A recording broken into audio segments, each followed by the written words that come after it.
트럼프 대통령이 그래도 사업가로 머리가 있는 사람이기 때문에 윤석열 수준은 아니기 때문에 저는 상륙작전 안 할 거라고 보는데, 예를 들어서 여러분 상륙작전 한다고 생각해 보시죠. 하르그 섬을 만약 상륙시킨다. 뭐 8,000명 해병대를 투입한다 그러면 그 해병대가 가지고 온 장비가 중장비가 아니잖아요. 그냥 소총과 경장비밖에 안 되는 거고, 그 중장비를 어떻게 보급할 거예요? 일시적으로 하르그 섬을 점령했다 그럽시다. 어떻게 유지를 하냐고. 유지가 안 된다니까. 유지를 하려면 그 밤마다 기습공 매복 공격이 들어올 거고, 그걸 어떻게 방어를 해? 수많은 희생자가 발생할 수밖에 없고 어마어마한 비용이 든다는 거죠. 그건 저는 임파서블이라고 봅니다. 그리고 거기가 거기 석유 인프라가 다 이제 깨져버리면, 하르그 섬에 깨져버리면, 예멘 후티 반군들이 하면 홍해까지 막혀버리면 어떻게 할 거죠? 홍해하고 페르시만 둘 다 막혀버리면 완전히 세계 경제가 마비되는 거 아니에요? 그러면 배럴당 이제 100달러, 200달러까지 올라가면 어떻게 되겠습니까? 200달러 오르면 좋은데 나프타가 공급이 안 되고 그러면 이제 모든 산업이 다 중단될 텐데. 그러면 뭐 11월 달에 중간 선거는 아무리 용을 써도 이기기가 어려울 거 아니겠어요? 그러면 지대권 타협을 안 할 수가 없다고 봅니다. 탈리반하고도 협상한 사람이 왜 못해? 김정은하고도 타협하겠다는 사람이 왜 모즈타파랑 못 오냐고. 이 사람들 페르시아가 2,500년 역사를 가진 사람들인데 이 사람들이 뭐 무슨 베네수엘라고 갔습니까? 쉽게 굴복하겠어요? 더구나 시아파들은 순교를 최고의 영예로 생각하는데 목숨을 걸고 싸우죠. 180명 여자 어린애들 초등학교를 토마호크 미사일로 죽여버리는데 그걸 보고 막 우리나라 그런 일을 보지 뭐 피가 끓지 않겠어요. 토마호크가 우리가 한방 쏜 걸로 알고 있죠. 토마호크를 한번 쏘았어. 폭발해서 죽었어. 난리가 나고 그 뭐 나도 우리 딸이 거기 있는데 죽었다고 막 쫓아올 거 아닙니까? 가족들이. 30분 후에 또 한 번 쏘았다니까. 몰려온 가족까지 다 죽어버린 거예요. 얼마나 잔인한 거야. 이게 AI가 한 거야. 도대체 초등학교 여학생들이 다 학교에 있다가 토마호크를 날릴 수가 있냐고. 도대체 미국 인공위성이나 이 내비게이션 시스템이 개판인 거야. 아니면 이런 상황에 이란이 굴복하겠습니까? 미국이 어떤 형태로든 타협을 할 수밖에 없지 않을까 이렇게 생각이 되고, 러시아의 기름이 중동 기름하고 다르잖아요. 경질유 어쩌면 중질유이기 때문에 러시아 기름을 가져오면 우리나라 정유회사가 그걸 소화를 못해요. 하려면 섞어서 브랜딩을 해서 해야 됩니다. 왜냐하면 우리나라의 정유 SK부터 전부 다 중동산 원유에 맞춰져 있는 그런 정유 시설이고, 러시아산 석유 들어오면 이 중동산 석유가 브랜딩을 했는데 브랜딩 한도가 15%로, 그러니까 러시아산 15%에 85% 중동산이 섞여야 러시아 원유가 들어온다고 바로 뭐 해결되는 건 아닙니다. LNG는 사할린에서 들어오고 있어서 우리가 크게 LNG는 호주로에서 들어오고 해서 LNG는 그렇게 급박한 상황이 아닌데, 어찌됐건 이 과정에 러시아산 나프타나 원유에 대한 웨이버, 그러니까 소위 경제제재 예외를 인도가 지금 일시적으로 받았는데 이거를 받는 방안을 한번 좀 찾아야 됩니다. 제가 그래서 러시아 대사도 지금 만나보고 있고, 제가 14일 날은 미국을 가서 미국 쪽을 좀 만나볼 계획을 가지고 있는데, 와서 푸틴 대통령 2013년도에 우리나라 대한제국 때부터 러시아의 최고 지도자가 서울이 아닌 지방으로 온 것은 이게 처음 있는 일입니다. 왜 왔느냐? 그러니까 바리약 함대가 여기가 러일 전쟁 때 일본 함대랑 싸워서 죽었던 그 러시아 병사들의 추모비가 여기가 있거든요. 그 여기서 헌화하러 온 겁니다. 바리약이라는 말이 영어로는 바이킹이란 말. 가장 치욕스러운 게 뭐야? 일본한테 진 거예요. 1950년대. 그것도 동양인한테 졌다 이거야. 그러니까 엄청 치욕스럽잖아요. 근데 그거를 상쇄시킬 사건이 있었으니 그게 뭐냐? 제물포 해전이었어요. 1904년도에 2월 9일 날 제물포 앞바다에서 이 바리약이라는 이 러시아 함대 하나가 치오다 함을 비롯한 14척의 일본의 구축함들과 싸워서 영웅적으로 팔미도 앞바다에서 싸우다가 침몰했습니다. 그래서 바리약 함대 노래가 나오고 우리가 마치 이순신 장군의 노량해전을 보듯이 그게 보고 있는 겁니다. 이 바리약 해전을. 제물포 해전이라고 그래서 러시아인들이 인천은 몰라도 제물포 해전 그러면 다 압니다. 그 바리약 깃발이 심볼 오브 페이트리어트임이 된 거예요. 그 바리약 깃발이 우리 인천시 박물관에 숨겨져 있었어요. 그걸 내가 빌려줬더니 막 좋아가지고 난리가 나서 이렇게 나한테 훈장도 주고 이렇게 푸틴하고 이제 인연이 되게 된 겁니다. 인천 광장을 크론슈타트라고요. 소위 발틱 함대가 바리약 함대가 출발했던 항구입니다. 상피터스버그 옆에 있는 조그만 도시 크론슈타트에다 인천 광장을 제가 만들었습니다. 또 러시아에 따른 상페테르부르크. 그래서 여러분 페테르스부르크 구경으로 갈 때 크론슈타트 가면 인천 광장이 있습니다. 한번 보세요 가서. 재밌는 게 러시아가 우리 북한 땅이랑 붙어있는 데가 14km입니다. 쭉 압록강 두만강 따라가면 마지막 중국 땅 끝이 훈춘에서 더 가면 있는 게 방천이라는 곳이 있어요. 방천에서 여기가 중국 땅의 끝입니다 나와 있고, 그 다음부터는 북한 땅이고 러시아 땅이 붙어있는 곳입니다. 그게 이제 14km, 두만강 하류에 14km가 중국 땅이 끊어지고 붙어서 바로 두만강 철교를 통해서 북한 물자가 러시아로 바로 핫산을 통해서 블라디보스토크, 하바롭스크로 가는 철도가 겁니다. 그래서 김일성이나 김정은이 모스크바 갈 때 그 두만강 철교를 통해 철도로 가는 거예요. 근데 그걸 방천에서 보면 딱 보입니다. 갇힌 그 14km 마지막 도망하고가 막혀 있는 그걸 볼 때마다 청나라 중국 사람들이 얼마나 답답하겠어요. 맹지가 됐잖아. 중국이 태평양으로 나가는 길목이 꽉 막힌 거잖아. 그 14km 때문에. 그러니까 제가 칭화대 있을 때 글 같은 거 수필 보면은 그때 아이온 조약, 베이징 조약 협상 담당자 청나라 정부 이 매국노 같은 새끼들 이 대가리 정말 왕바단 같은 놈들 왕바단 그런다고. 이 멍청한 놈들이 그 길을 좀 확보를 해야지. 거기를 맹지로 만들어서 딱 러시아가 막아버린 거잖아요. 못나 숨구멍을 막아버린 거예요. 그러니까 요령성, 흑룡에서 그 큰 땅에 엄청난 산림자원, 석탄 이런 게 동해바다로 빠져나가지를 못하는 거잖아. 그래서 얘들이 차강 출해라는 남해 항구를 밀어서 바다로 나가자. 찌액강 추하이 정책이라는. 그래서 나진 선봉했다가 막 항만했다 중국이 투자를 해서 그걸로 요령성, 흑룡강성의 그런 산림자원, 석탄 이런 걸 동해바다로 빼가지고 닝뽀항이나 상해항이나 저 싱가포르 이쪽으로 이제 물류를 해보려고 그러는 거죠. 그 엄청난 연유 땅에 인구가 600만 명밖에 안 됩니다. 다 하바롭스크, 블라디보스토크에 100만 명이 안 돼요. 그 인구가. 그러니까 국경을 터놓으면 중국 애들이 요동성에서 흑룡강에서 몰려오면 다시 중국 땅이 돼버릴 거란 위험이 그 위기가 있기 때문에 중국인과 교류를 하면서도 통제하려고 그래요. 우리 그래서 한국이 중요한 거예요. 한국이 와서 좀 같이 좀 해주기를 바라고 있는 게 있는 거죠. 러시아 입장에서는 우리가 사실 러시아랑 협력할 게 너무나 많은데 지금 러시아에서 지금 아모레퍼시픽이 화장품 35% 이상 시장 점유를 하고 있습니다. 불닭 볶음면부터 시작해서 초코파이가 완전히 쓸고 있어요. 지금 러시아의 넘버원 과자, 라면, 화장품 최고입니다. 최고. 원래 현대차도 1등이었는데 지금 막 그 차단돼가지고 지리 자동차가 지금 쓰고 다녀서 러시아들이 만날 때마다 현대차가 빨리 들어와서 좀 오기를 바라는 마음을 간절히 하고 있어요. 사람이 말 타면 종 부리고 싶다고 아이고 무죄만 돼도 감사합니다. 그러다가 무죄되고 나니까 이제 국회로 들어가야 쓰겠다 그래서 국회로 들어가서 우리 정재 의원, 박정훈과 함께 북방 경제를 하려고 야말 반도에다가 우리가 막 츠베이다 조선소에 감차스키 반도까지 쓸고 다녔는데 다시 그런 꿈을 해서 정말 대륙과 연결해서 유라시아 대륙을 넘어 유럽과 우리 한반도 연결되는 시대를 한번 같이 꿈꿔보았으면 좋겠습니다. 그리고 저는 우리 특히 영남권 이번 지방선거 때도 제가 김상욱 울산시장님의 후보에 제가 후원회장을 맡았는데 우리 부울경이나 대구 경북 이쪽 강원도까지 동부 경제권은 북극 항로하고 러시아와 협력을 해야 경제가 풀릴 거 아닙니까? 그런 비전을 우리 이재명 정부 4년 안에 한번 반드시 만들어 보고 싶은 게 제 꿈이고 이 트럼프 정부와 푸틴 정부 간에 어찌됐건 협력이 이루어질 텐데 그 틈에 우리 대한민국이 낄 수 있는 공간을 찾아보기 위해서 노력을 하겠습니다. 나토가 결정적인 군사동맹으로 발전되게 된 게 바로 6.25 전쟁입니다. 6.25. 그러니까 6.25가 미국의 세계 전략에 결정적 역할을 하게 된 게 6.25가 나니까 다시 군수산업이 복귀하고 나토를 강화시키고 샌프란시스코 강화조약을 맺어서 일본을 다 해방시켜주고 일본을 전범 국가에서 다 클리어해준 게 1951년도 샌프란시스코 조약 아닙니까? 우리나라는 참가도 못했어요. 전쟁 중이라고 해서. 중국도 참가 못했습니다. 대만이 하고 싸우느라고. 그래서 완전히 그때 독도 문제도 제대로 해결 못한 채 정리된 게 샌프란시스코 조약입니다. 1951년도에. 이 나토가 완전히 강화되면서 독일이 재무장화된 게 바로 한국전쟁 때문에 그게 된 겁니다. 그때 스탈린이 뭐라 하냐면 야 독일 놈들은 2번이나 전쟁을 일으킨 전범 국가다. 1, 2차 대전. 그래서 따라서 독일을 중립국가로 만들어야 된다고 강력히 스탈린이 요구했습니다. 스탈린의 요구가 사실 일리가 있잖아요. 그래서 1955년도에 서독이 나토에 가입을 하게 됩니다. 그러니까 서독이 나토에 가입하게 된 것도 6.25 때문에 된 거예요. 6.25가 결정적인 역할을 했어요. 미국 CIA 정보로 누가 보더라도 북한이 남침할 거라는 것을 다 예측할 수 있었는데 방치했던 건 사실이죠.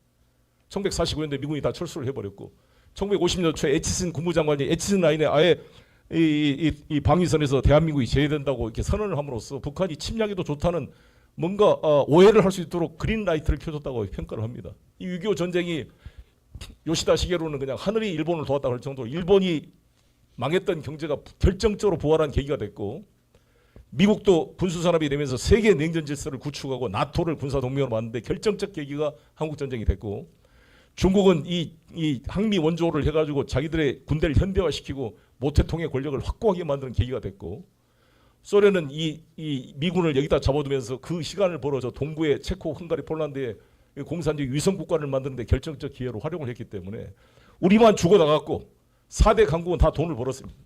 국가적 이익을 다 얻었던 게 6.25 전쟁이라고 할 수가 있습니다. 세계 역사에 제국이 로마 제국, 페르시아 제국, 바빌로니아 제국부터 시작해서 세계 제국 역사에 자기 산하의 영토를 군대를 동원해서 싸우지 않고 그냥 물려준 것은 최초의 사례입니다. 소련이. 그렇지 않습니까? 14개 국가를 다 독립을 허용했잖아요. 고르바초프가. 어마어마한 일이. 물론 걔들이 러시아가 경제적으로 궁핍해서 뭐 없어 그렇지만 고르바초프가 악심을 먹었으면 아니 탱크 부대 놔도 그 많은 군대를 가지고 왜 그거를 그냥 순순히 다 독립해라고 해줄 수가 있습니까? 그렇지 않습니까?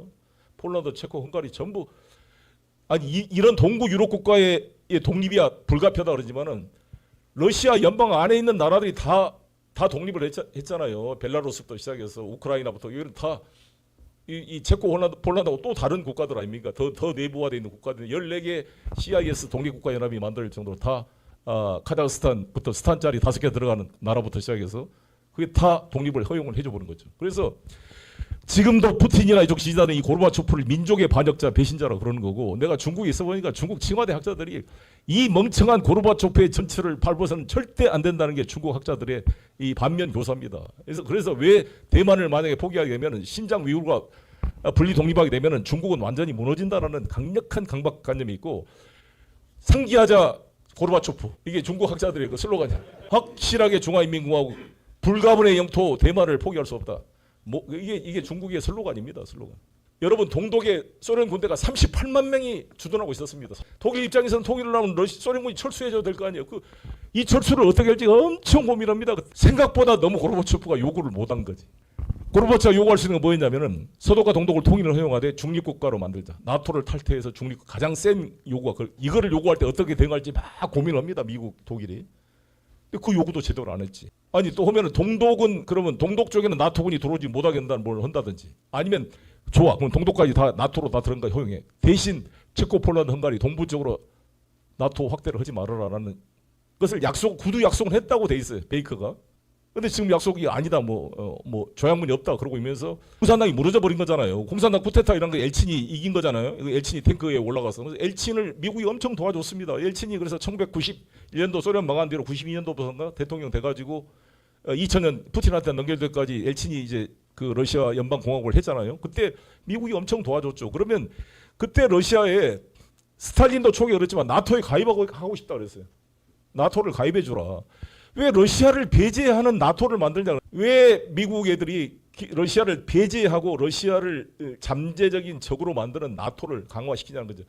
아니, 소련도 이미 망했고 공산주의가 망했는데 공산주의 체제 때문에 나토를 만들었다며 그걸 막으려고. 그래서 바르샤바 조약기구가 55년도에 만들어지거든요.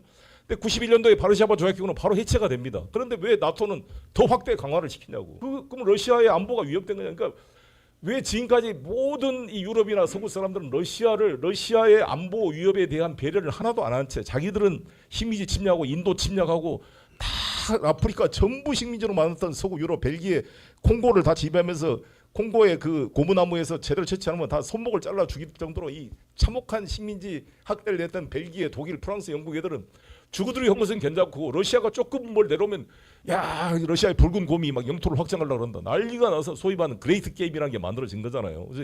그래서 크리미아 전쟁이 발생하게 된 거고 크리미아 전쟁도 사실 말도 안 되는 건데 크리미아 전쟁 와서 흑해 앞에 딱 지중해로 못 나오게 막으려고 그런 거죠. 지금까지 러시아를 배제하고 러시아 안보를 배려하지 않는 게 푸틴과 지금 라블로프 외교부 장관의 국제사회의 안타까운 외침입니다. 왜 누구들은 안보만 중요하고 러시아 안보는 중요하지 않는가. 만약에 세바스톨 항구가 흑해 함대 사령부가 있고 우크라이나가 나토의 국으로 들어가게 되면 바로 15분 안에 미사일이 모스크바에 떨어지게 되는데 이 안보 위협을 왜 배려를 안 해주느냐 이 사람들아. 이게 지금 계속 푸틴이 외쳤다고. 푸틴이 2008년도에 마지막 마지노선을 했던 게 그겁니다. 이 미국한테 요구한 게 어쩌려고 그러냐 우크라이나를 중립화시키자. 우크라이나를 왜 나토에 데려가는 난리를 치느냐 그런 거죠. 우크라이나 정부가 동부 지역에는 러시아인들이 50% 이상 살고 있는데 러시아 언어 사용을 금지시켜버렸습니다. 금지시키고 탄압을 하니까 돈바스 도네츠크 지역이 분리주의 운동을 하니까 막 민간인들 때려 죽이고 거기서 학살을 했다고. 거기도 하나도 보도가 안 돼서 그렇지. 그러니까 너무 일방적 자기들 생각으로 자기들은 선이고 자기들의 안보는 중요하고 저쪽의 안보 공화는 안보 위협이 소위 독일, 오스트리아, 이탈리아를 삼국 동맹이라고 그랬습니다. 그래서 소위 삼국 동맹과 삼국 협상이 식민지 쟁탈까지 하면서 이제 서로 싸움이 아프리카의 식민지 쟁탈전과 결합되면서 이 세계 대전으로 발생한 게 1914년 1차 세계 대전이었습니다. 1차 세계 대전 때도 러시아가 엄청 싸운 거죠. 러시아가 근데 그 1차 세계 대전 와중에 1차 세계대전이 1914년에 18년도에 끝나잖아요. 근데 1917년도에 유명한 러시아 공산주의 볼셰비키 혁명이 일어나게 됩니다. 혁명이 일어나게 되니까 이제 볼셰비키들이 레닌이 그랬어요. 지금 1차 세계대전은 다 이 자본가 제국주의 자본가들끼리 싸움인데 우리 노동자들이 왜 자본가들의 이익을 위해서 총을 들고 서로 형제들끼리 싸우느냐. 모두가 총구를 자기의 정부에 돌려서 내전으로 바꾸자. 이 새끼들 독일이나 러시아나 다 이 자본가들 위해서 우리가 노동자들이 총받이 할 필요 없다. 전부 자국에 총을 돌려. 이게 이제 레닌의 주장이었습니다. 소위 제국주의 전쟁을 내전으로 교환하자. 그래서 바로 그냥 전쟁 스톱을 선언합니다. 그러니까 이제 영국이나 프랑스는 러시아가 빠져나가면 큰일 났잖아요. 독일, 오스트리아, 이탈리아하고 지금 1차 대전이 벌어지고 있는데 러시아 주력이 빠지면 안 되니까 엄청나게 압력을 넣습니다. 못하게 하려고. 근데 뭐 얘는 그냥 무조건 그래서 영토를 대부분 독일한테 굴욕적인 협약을 맺으면서 전쟁에서 빠져나갑니다. 러시아. 그게 브레스트 리트포스크 조약이라고 하는데 거기서 이제 타협을 하고 빠져나가고 그러나 이제 독일이 역부족으로 지긴 지죠. 2차 대전 때 졌습니다. 그러니까 이때도 러시아가 중심적인 역할을 했다 이거죠. 그 아까 나폴레옹 전쟁 때, 또 1차 대전 때, 또 최후의 마지막 2차 대전 때 여러분 스탈린이 참전 안 했으면 2차 대전이 어떻게 그 연합국이 승리할 수가 있었겠습니까? 러시아인이 2,700만 명이 죽었다니까요. 2,700만 어마어마하게 죽었습니다 그때. 1917년 러시아 혁명이 일어나니까 러시아를 완전히 왕따시켰죠. 백색 그 소위 말한 코닐로프를 비롯한 그 로마노프 왕조의 그 장군들이 이제 볼셰비키 정권에 반대하는 반란을 일으켰는데 그 반란군들을 영국과 프랑스, 미국이 자금 지원을 해주면서 계속 내전을 유도했는데 볼셰비키가 결국 그 내전을 이겨내고 정권을 이제 잡은 거죠. 수립한 건데 독일도 이제 여러분 아시다시피 2014년, 18년도에 이제 패전을 하고 나니까 소위 말한 독일의 항복을 받는 항복이 이제 꽁뼈 있는 숲이라고 러시아 그 파리 근교에 1시간 정도 거리에 거기 숲에서 거기서 굴욕적인 항복을 합니다. 독일군들이 그 프랑스 장군 앞에서 전부 머리 박고 이제 어마어마한 배상금을 그 다음 해에 18년도 19년 1919년도에 베르사유 프랑스 궁전에서 소위 말한 베르사유 조약을 맺게 됩니다. 그래서 독일군에 대한 군비도 10만 명 이상의 군대를 둘 수 없다. 그다음에 뭐 비행기 이런 전력 제한함과 동시에 어마어마한 배상금을 물립니다. 그러니까 그 배상금 때문에 이제 독일이 그 분노와 전쟁에 졌다는 그 분노와 함께 그 배상금을 갖다가 루르 지방 석탄을 다 프랑스에 갖다 바쳐야 되고 그 경제는 어려워지고 그러니까 막 그 분노와 모멸감을 먹고 큰 게 나치당이 되고 히틀러가 탄생하게 된 거잖아요. 그때 이제 1922년도에 그 제노바에 있는 나팔로라는 데서 나팔로 조약을 체결합니다. 1922년도에 그게 뭐냐면 같이 국제 왕따가 된 볼셰비키 정권인 레닌의 소비에트 연방하고 독일하고 손을 잡은 거예요. 그때 무기를 공급을 해줍니다. 이 독일에다가. 그건 사실 베르사유 조약 위반인데 아무튼 둘이 그게 손을 잡고 그것이 나중에는 1939년도에 소위 말하는 리펜트로프 몰로도프 조약이라고 하는 독소 불가침 조약으로 연계됐는데 이 공산당과 이 극우 국자는 통하는구나라고 스탈린을 엄청 비난했습니다. 히틀러의 손을 들어준 이 나쁜 놈 새끼라고 이제 욕을 했는데 스탈린의 항변을 들어보면 뭐라 하냐면 야 우리가 독일 나치의 위험을 경고하고 같이 싸우자고 그렇게 손을 내미는데 손을 안 잡아준 거예요. 그때 영국의 체인벌린이 소위 말한 여러분 뮌헨 협정이라는 거 아시죠? 1938년도에 체인벌린 그때 영국 수상이 어피스먼트 팔러시라고 합니다. 유화 정책, 소위 비둘기 정책으로 해서 왜 히틀러를 위험을 감수하지 못하고 히틀러가 타협해서 히틀러가 뭐라 하느냐 수테텐이란다. 수테텐이라고 지금 체코슬로바키아 독일인들이 사고 있는 수테텐 지방만 할애해주면 나 더 이상 침략 안 할게. 이것만 띄어서 줘.